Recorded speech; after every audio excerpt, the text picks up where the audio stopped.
बरं का मित्रांनो, आज आहे ना मला माझ्या मनातलं थोडंफार तुम्हाला शेअर करायचं आहे काहीतरी. बरं का, मी आज येणे रस्त्याने चालले होते आणि आहे ना एक बाई मला भेटली.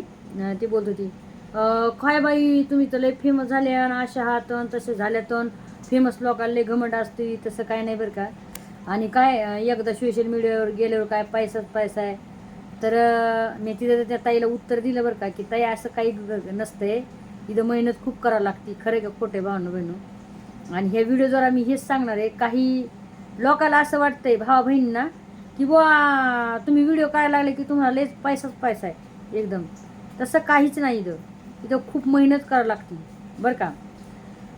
बरं, फेमस होणं म्हणजे काय नसतं. फेमस होणं नाही. इथं तुम्हाला फेमस झाले की तुम्हाला लेकराला तुमच्या शिव्या, तुमच्या नवऱ्याला शिव्या, तुमच्या आईवडिलांना शिव्या, तुमच्या घरच्यांना शिव्या. अहो एवढं तर काय, घरच्यांना तुमच्या गल्लीत, तुम्ही ज्या गल्लीत राहता, ज्या एरियात राहता त्याला पण शिव्या, तुमच्या घरदाराला पण शिव्या. असे काही नीच बोड्याचे लोक राहते तिथं, की आहे ना लेकराला सुद्धा काय काय घाण घाण शिव्या देत. तुम्हाला काय सांगू, मरणाच्या. माझे लेकरं सोशल मीडियावर नाहीत इथं. माझे लेकरं येत पण नाहीत माझ्यासोबत व्हिडिओमध्ये, आणि त्याला आवडत पण नाहीये. काही लोक माझ्या लेकरला सुद्धा एवढ्या घाणघाण शिव्या देतात, त्या दाजीला पण एवढ्या घाणघाण शिव्या देतात. अरे मला तर मला देते, असं नका करायचं जाऊ ना.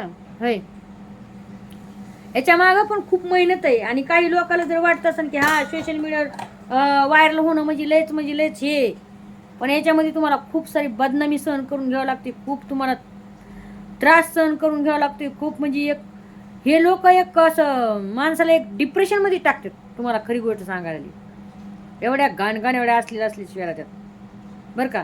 तर त्याच्यामुळं आहे ना, असं नाही की फेमस होणं म्हणजे लेच सोपं असते. आणि याच्यात हे नाही, याच्यामध्ये माणसाचं खच्चीकरण, मन खच्चीकरण पण तेवढंच होतंय बरं का.